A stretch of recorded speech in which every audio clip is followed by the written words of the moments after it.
نیت کی تعریف، نیت شرائط نماز میں سے ہے، شرط نہیں ہے تو نماز ہی نہیں ہوگی. اور نیت کا مطلب دل کا پختہ ارادہ، یہ ہے نیت. اس کا مطلب اس میں زبان کی کوئی بات آئی نہیں آئی نا، دل کا پختہ ارادہ. تو اب اگر میں آپ سے پوچھوں زبان سے نیت کرنا، تو آپ کہو گے ضروری نہیں ہے، کیونکہ نیت اس کے زبان سے کہے بغیر بھی پائی گئی، شرط پوری ہو گئی، نماز ہو گئی. تو یہ جو آپ کر رہے ہوتے ہیں، نیت کرتا ہوں 4 رکعت فلاں فلاں فلاں پیچھے امام کے اللہ اکبر، یہ جو آپ نے کہا یہ نیت کو حاضر تو کر رہا ہے، لیکن یہ زبان سے تلفظ کرنا لازم نہیں ہے. آپ کے دل میں یہ ارادہ ہو کہ میں آج کی ظہر کے فرض پڑھ رہا ہوں بس، اور امام صاحب کے پیچھے پڑھ رہے ہیں تو امام صاحب کی اقتداء کی نیت بھی اس کو کرنی ہوگی کہ پیچھے سے امام کے. نیت دل کا پختہ ارادہ ہے.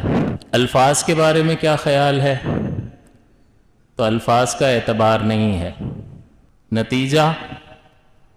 نتیجہ یہ نکلے گا کہ نماز ظہر کی پڑھنی تھی اور نکل گیا عصر، منہ سے عصر نکل گیا، بولو ہو گئی نہیں ہوئی؟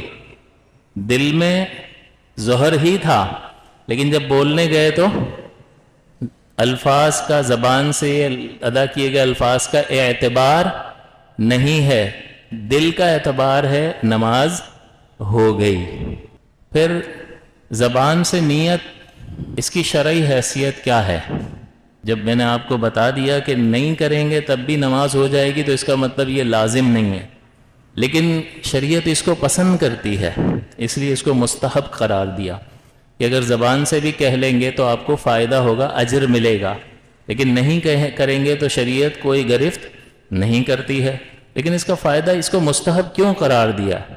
وجہ کیا ہے؟ اس کا سبب یہ ہے کہ جب آپ زبان سے نیت کریں گے تو دل والی نیت بھی حاضر ہو جائے گی، تو ایک لازمی چیز کو حاضر کرنے کا فائدہ دے رہی ہے. تو کسی کی نیت حاضر نہ ہو اور وہ ایسے ہی نماز پڑھ رہا ہو تو پھر نماز ہی نہیں ہوگی.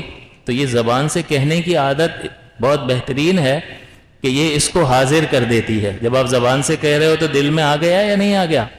آ گیا، پورا خیال آ گیا، تو وہ نیت وہاں بھی پائی گئی جو اصل ضرورت ہے، جس کے بغیر ہوگا ہی نہیں. اور وہ کون سی چیز سبب بنی اس کو لانے کا؟ زبان سے.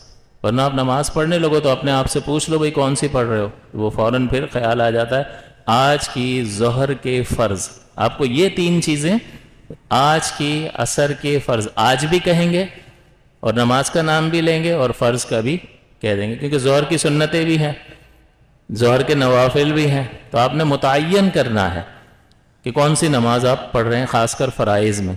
تو یہ حیثیت ہے.